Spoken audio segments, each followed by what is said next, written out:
මේ තියෙන්නේ මම ජයග්‍රහණය ලැබපු මගේ අත්දැකීම්ම නිර්මාණය වෙච්ච නිර්මාණ. එතකොට මේ නිර්මාණ නිසා මට ලැබුණා චීනේ දින 48ක උඩ කර්මාන්තය ඉගෙන ගන්න අවස්ථාව. එතකොට වීසා ගහලා මම බලාගෙන ඉන්නවා මට ඒ චීන ගමන ලැබෙනද. මොකද මම හරි කැමති උණ කර්මාන්තය ඉගෙන ගන්න. ලංකාවේ වැඩිපුරම ජනාධිපති සම්මාන ගත්ත උණ නිර්මාණ කලාකරුවන් නිසා.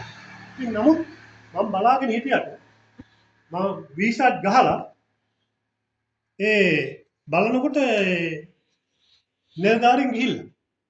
ඔයා දාලා? ඔව්. එතකොට මට තියෙන කනගාටුව තමයි සාමාන්‍යයෙන් මගුල යන්න ඕනේ මනමාලය. ඒක තමයි සාමාන්‍ය ක්‍රමය. මේක යන්නේ වෙනේ උන්නේ නිලධාරී.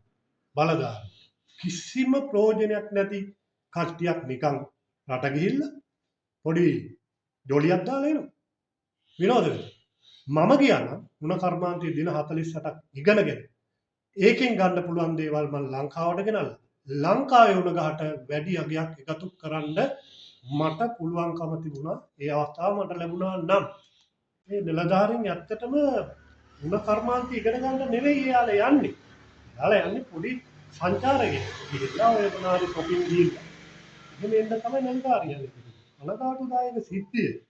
අඩුම ගානේ මේ නිලධාරී ගියත් කමන්නේ මාත් එක්ක ගියා නම් මට තියෙන උණට මම උණ කර්මාන්තයේ දින 48 ඉගෙනගෙන ලංකාවට සහ මගේ නිර්මාණ වලට මොනතරම් යොදා ගන්න තිබුණා.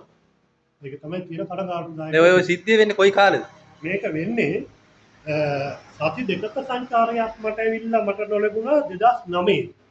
මේක 2023 තමයි මේ වීසාත් ගහලා මට අවස්ථාව. ඒ සංචාරය අහිමි වෙන්නේ. ඔව්.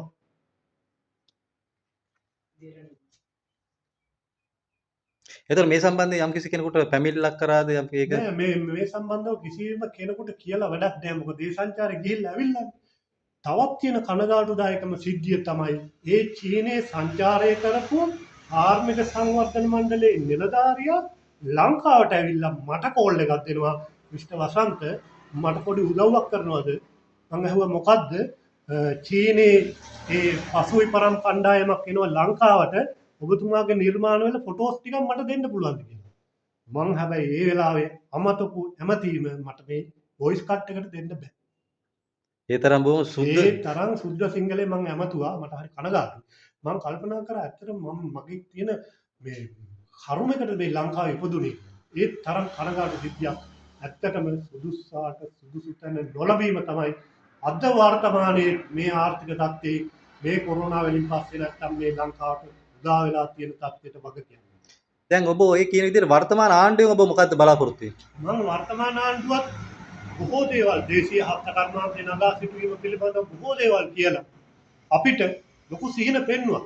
නමුත් අද වෙනතුරු මං ඉල්ලන දේ මට ලැබුණේ නැහැ. මම ඉල්ලන්නේ ලොකු දෙයක් නෙවෙයි. මගේ මේ ශිල්පීය ඥානය තවත් කෙනෙකුට දෙන්න අවශ්‍ය පහසුකම්. ඒ අවශ්‍ය වටපිටාව සකසලා දෙන්න කියලා විතරයි මං ඉල්ලන්නේ. එහෙම වුණොත් මං වැළලීලා මේ යන්න පෙර මට මේ මගේ ශිල්පීය ඥානය තව කෙනෙකුට දෙන්න පුළුවන්.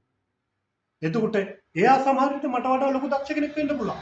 එතකොට මට තියෙන එකම සතුට මගේ නිර්මාණ නිසා තව කෙනෙක් ගොඩ ගියායි කියන දේ පමණයි.